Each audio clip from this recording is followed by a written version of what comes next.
Marhaba, and hello to our brothers and sisters around the world, friends of the Palestinian cause of justice, freedom, and equality in their own ancient landscape.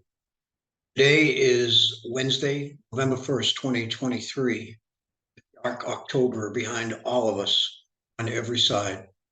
I am American writer and historian Dr. Jack Dempsey, doctorate from Brown University, and I have that degree in early American and Native American studies.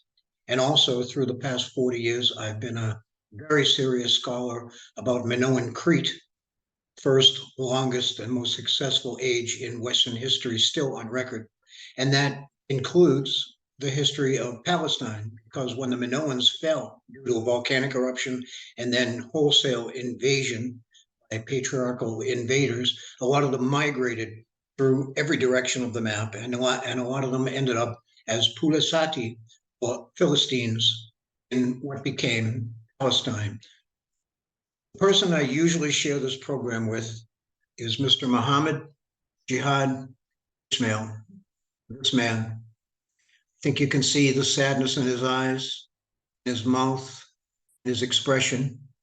I have never met a man of more feeling and humor and patience and courage and care for his family.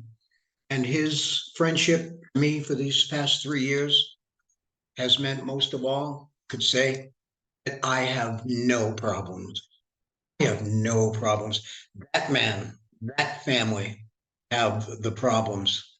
We met about 3 years ago. This is be about our 47th program, and Muhammad is with me in my heart and my mind all through this as I try to do my best for you.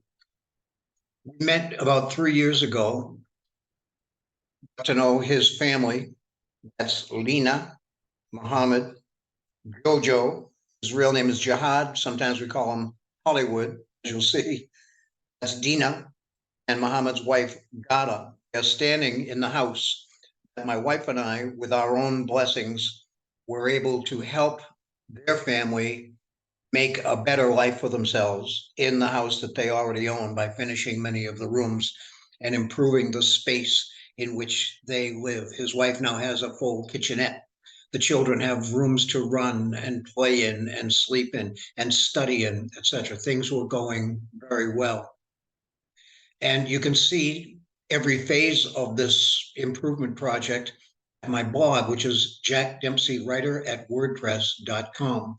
jackdempseywriter.wordpress.com.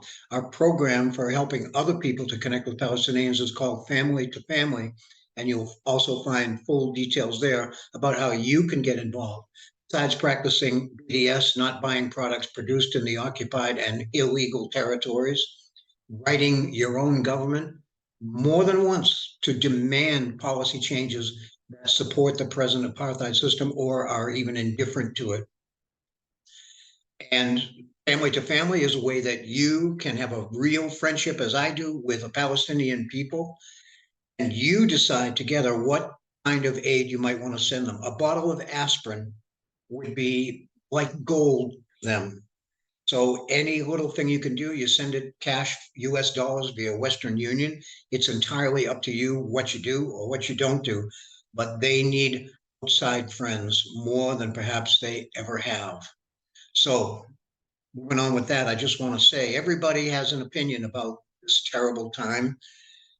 My qualifications to try to make this time worthwhile for you are, as I've said, 40 years of study, connections between Minoan Cretans and the so-called people of the sea, which became the Philistines, which became the land of Palestine. And I'm going to try to detail some of that today because having a bedrock of factual information is desperately important.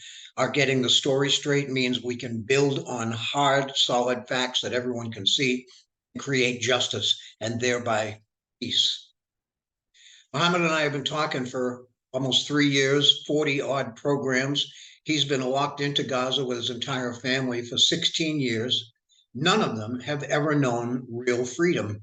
Muhammad's family, his grandparents lived in Shaphir, a village in the middle country, which in 1948 was invaded by Zionists.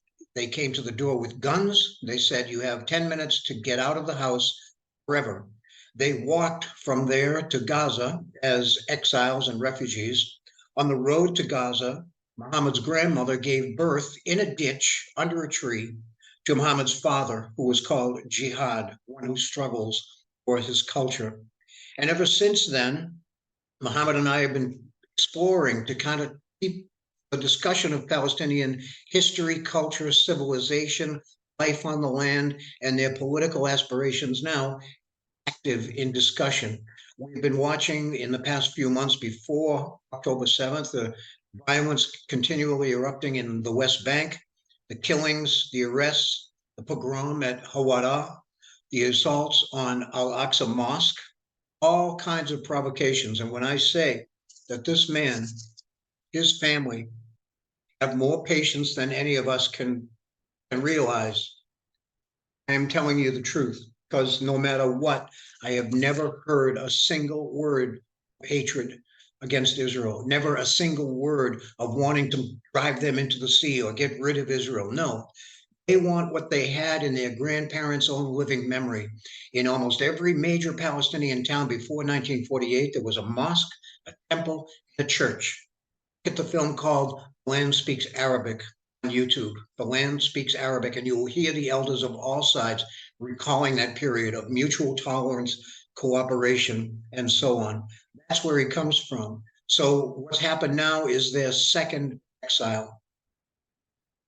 As of October 7th, Hamas, the liberation struggle, that's what the name means, broke out of the prison called Gaza, where people were starving to death, dying of thirst, every disease for years with no horizon. A poet of theirs said it, we have no horizon. There is nothing in our future to live for.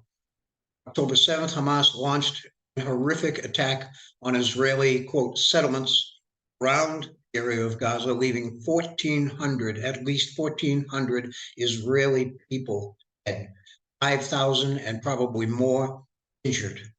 Now, many people don't realize that Hamas in 2007 revised their charter, which did call for the downfall of Israel, so that it no longer did so.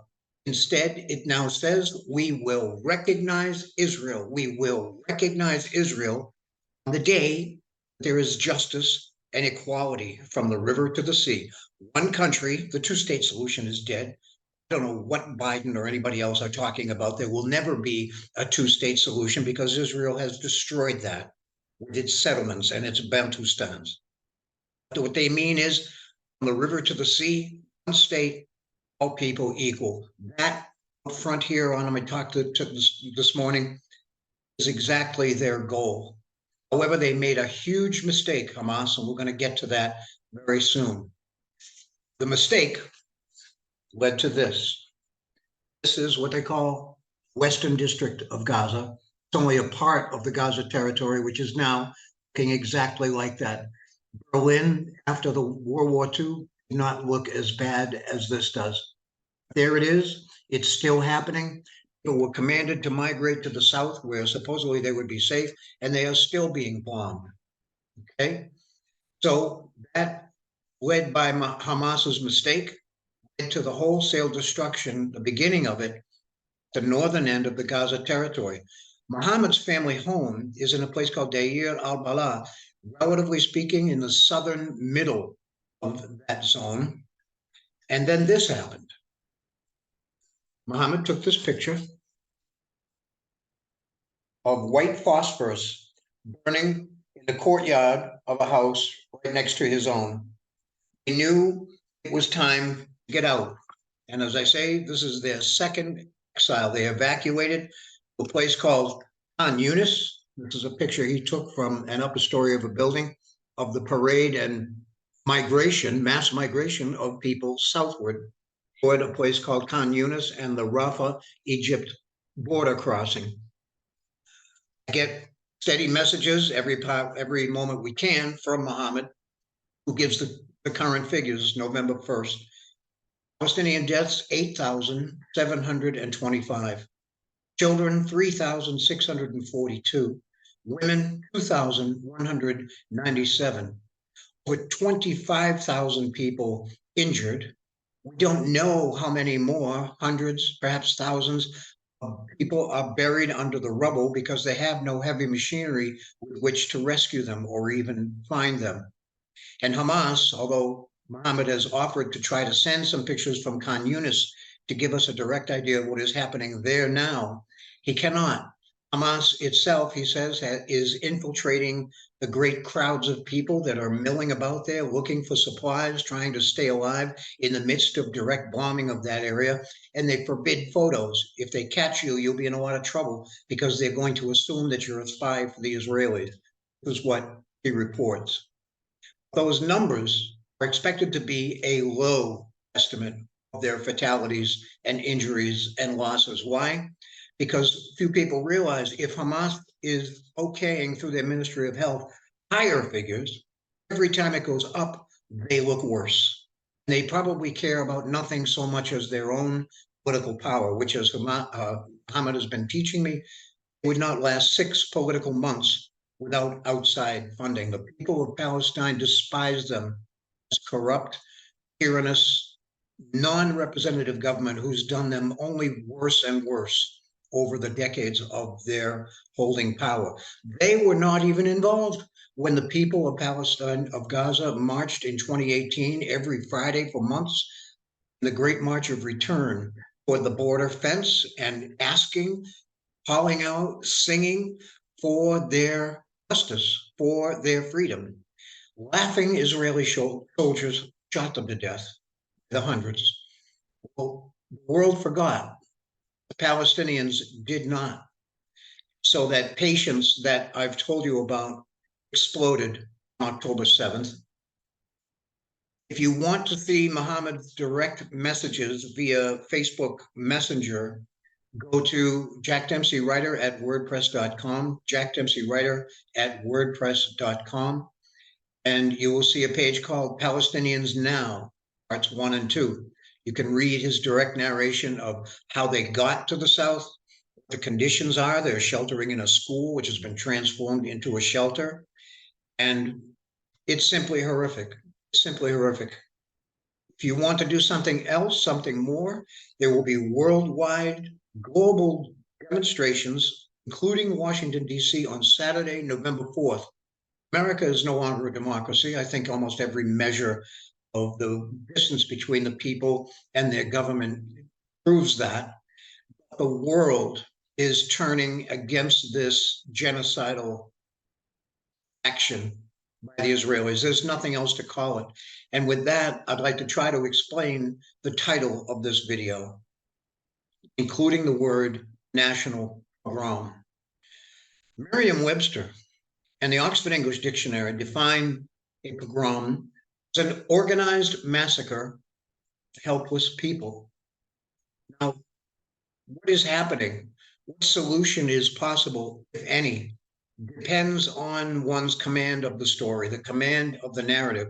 That can only come legitimately from very carefully defined words, definitions, names, understandings, and a body of uncontroversial anchors in radical cause and effect. What happened when to create what is happening now? And by uncontroversial anchors, I mean simply common facts about which there is no dispute. We can begin with that. Now, if you'll trust me and bear with me just a little bit longer, as a writer, I've always striven to know my tradition inside out. What I've found is that doing so requires physical sciences, archaeology, and written sources. Been doing this for 40 years. I'm not interested in telling more lies. I'm interested in solving problems, just like my brother Muhammad is as an historian and writer himself. So first, I want to ask you if you know what is Palestine? Well, Muhammad and I have done programs about the archaeology of Palestine. Gaza, Ascalon, and other settlements run very similarly. They begin in the late Stone Age. They are still finding artifacts no matter how deep they go. Begin in the late Stone Age. They grow into seaside settlements that are becoming enriched rapidly. Their trade between the spice roads to the east the Mediterranean Sea to the west. So they were always crossroads of traders, people who intermarried, mixed their cultures together. It is fundamentally, Palestine, a multicultural place from the beginning. The archaeological record is absolutely clear on this. We find remains from every period of human habitation, and there is no evidence of great warfare amongst them. There was another process going on there, which is called multiculturalism, which means the slow intermarriage of parties who become as family and thereby police their behavior amongst each other, the way families would. Now, as we come into the historical periods, as the Egyptians become the reigning empire of that world, Gaza is, of course, a coveted place. The Egyptians again and again stream through there, invading the cities, conquering them, occupying them, and using them as a launch point for their own river of trade with the East. And this goes on. We know that there are Egyptian and I guess for now we're just calling still Palestinian peoples that are mixing together. They know each other intimately and they have cooperated quite a lot besides. Palestinians become that name when, in the late Bronze Age, as the Minoan world collapsed and then the Mycenaean world that conquered them collapsed in all of 200 years after the long, successful age of the Minoans. Peoples called, as I showed you before, the Sea Peoples, who had already been trading, settling, intermarrying, and doing all kinds of traffic with the local Canaanite and other populations along that coast, from Gaza, the site today of Tel Aviv, used to be a place called Dor. The archaeologists, Israeli archaeologists, as well as others of a global professional status, tell us that there was a remarkably uniform culture of Canaanite, Mycenaean, post-Minoan, and what we call Palestinian or Philistine peoples who began to settle there among the broken ruins of the Egyptian empire. Over about 600 years, that name began to attach to the landscape because those sea peoples, the Philistine or Philistines, did so much, as Trude and Moshe Dothan, Israeli archaeologists, prove, they did so much to develop and to advance civilization in that land. So the name Palestine becomes the name for the heritage of all the people on that landscape. They, since the Egyptians and before probably, have outlived, have survived on the landscape for millennia.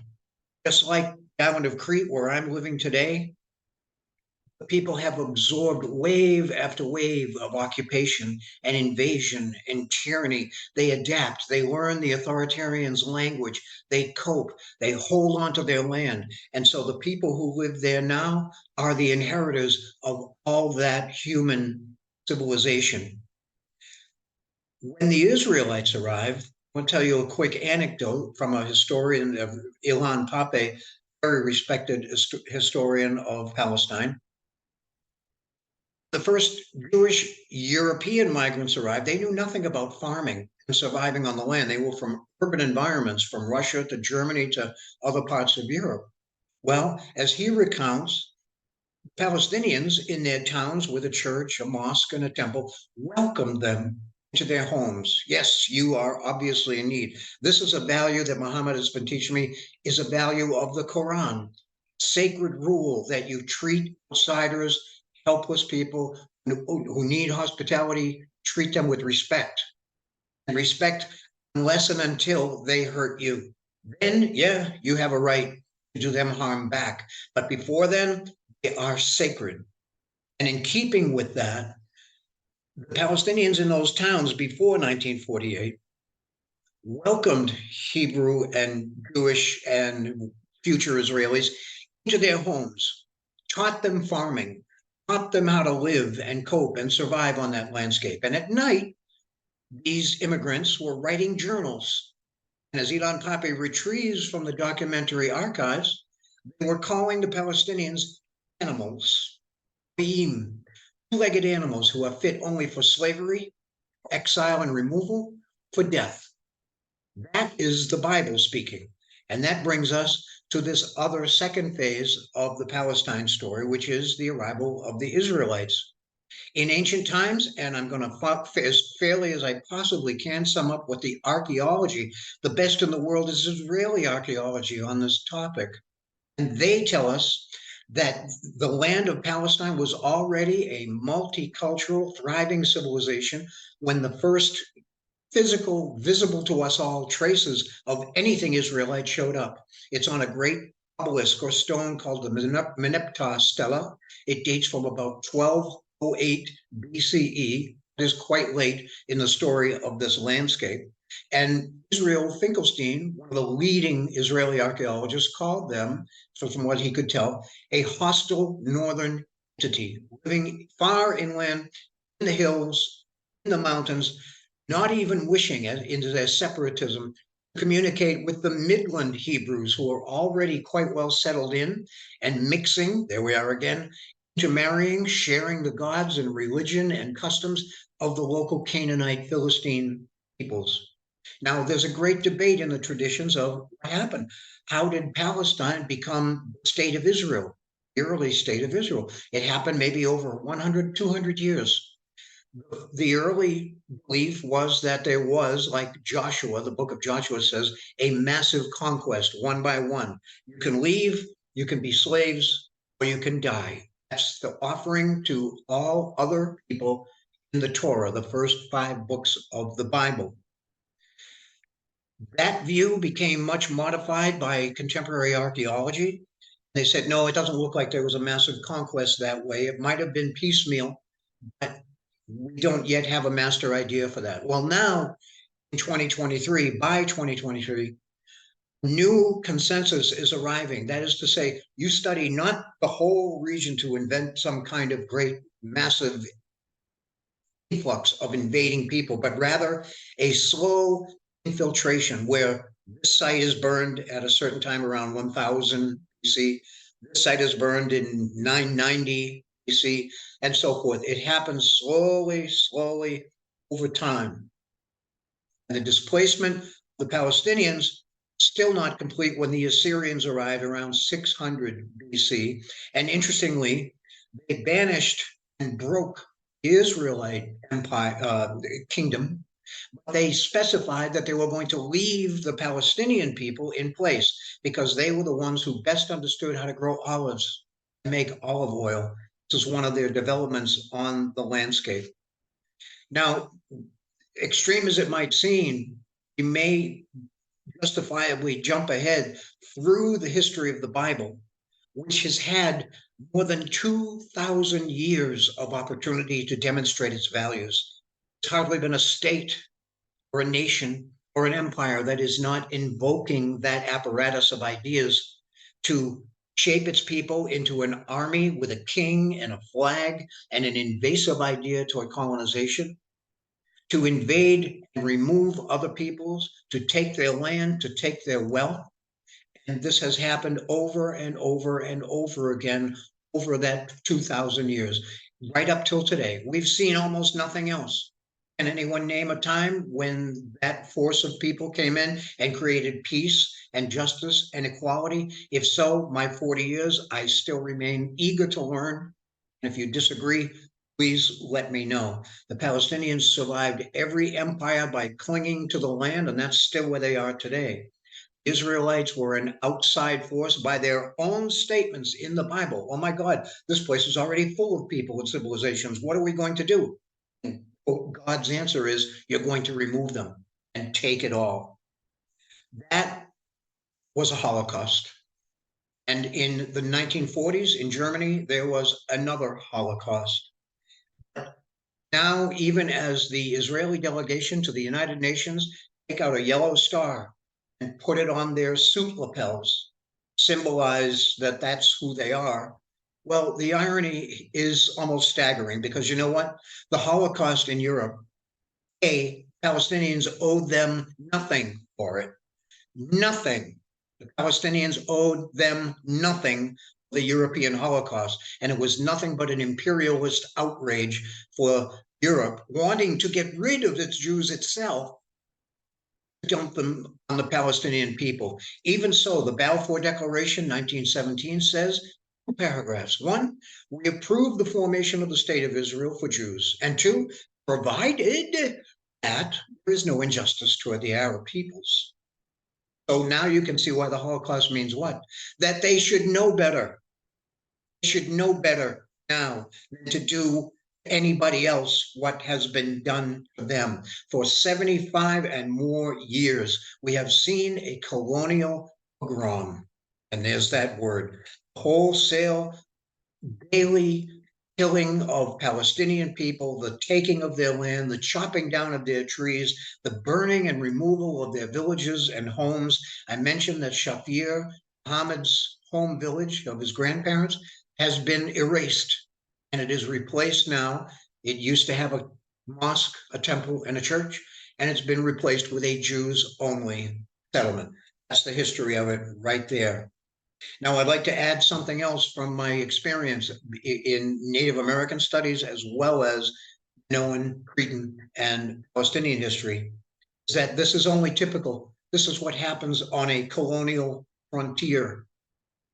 People put out their settlers posing as civilians, and Israelis call their own settlers their internal army. They are not neutral actors in this. They are the cutting edge of the killing, of pogroms, and the land stealing that has gone on for 75 years. Now, I mentioned Hamas's mistake. They might have had a great deal of international legitimacy for their unbelievably brilliant attack of October 7th if they had attacked only Israel's military settlements, which are strung around to protect the civilian settlements, which they've been supporting since their founding, bringing in a truck, then power, then electricity, water, every benefit that a standing army could provide to a settler population. They're called human shields. Their settlements protect greater and central Israel from anything that might come out of Gaza and Hamas. Well, it didn't work. So that slaughter by laughing Israeli snipers in 2018 was not forgotten by the Palestinians. Instead, they went to work and they prepared something that shocked the entire world. This problem, wow, is not going to just go away. The time when we don't hear from Hamas and their so-called terrorists who are using any means from stones to dynamite against tanks, a standing army, what would you do? If your home was being stolen, if your family was being murdered, you'd pick up a stick and throw it at them. That's not terrorism. And under international law, it is as legitimate as anything else that's ever been done under the human sun. They have the right to resist. So I'm going to conclude today with a hope for peace. These are Muhammad's children. That's Jojo, Nina, and Lena. They have never known freedom. They're the most beautiful young creatures you could ever know. We call this guy Hollywood. As I mentioned, he's got a real sense of style and a real sense of humor. And this is what it's about. Their future, human future. Israelis and Palestinians living together as they did for generations before 1948. We have to solve this problem, or there is no hope for anybody on that landscape. I implore you finally, my friends, contact your own government, demand the changes that can bring this to a peaceful conclusion before it completely explodes and devours everybody. Practice BDS, and if you will, contact Muhammad and me, and we will arrange a friendship that will light you up inside for being able to reach into their desperation, their poverty, their confinement, and to help them directly. Anything you can do would be more appreciated than you can imagine. I have one last note. We need to detox from the Bible. People aren't going to want to hear that. I encourage you to go and read it closely. First 5 books of the Torah order and recommend repeatedly and repeatedly extermination, the removal, or the enslavement of the indigenous population. That is its only message. That is what its mechanism functions to do. I stake my reputation as an historian on that ability to read text, to understand it from all different sides. That is what it promises. They've had 2,000 years to prove what values the Bible really practices, and look at Israel now. Want more of this? You think there's anything holy in what they've done? I don't think so. It's funny, isn't it? People who scream loudest about their morality and their ethics and their respect for right and wrong, their spirituality, they seem to be always the ones who are doing the worst crimes. It's a strange coincidence. Ask any Native American, ask any Palestinian. I want to thank you. We must stop what we have to call the final solution that Israel has in mind for the Palestinians. This is a national pogrom. Their plan, as just revealed by documents released from the Ministry of Intelligence in Israel, is to push the entire Palestinian population out through the Rafah Gate and into the desert of Sinai, Egypt. The Palestinians will not go because they know once they go, they will never be allowed back. And now the guns are being trained slowly on northern Israel, on eastern Israel, that is to say, the West Bank, more and more provocation to create a situation where they can claim we have to get rid of them. This is necessary. Don't let this happen, brothers and sisters. Don't let this happen. I have to show you once more their picture, their family. These are real people. We've known them for 3 years and never word of hatred out of them. All they want is to live their lives in peace next to Israelis. Hope you believe me in that. I would love to see your comments, your reactions, your criticisms. It is all welcome. I hate nobody.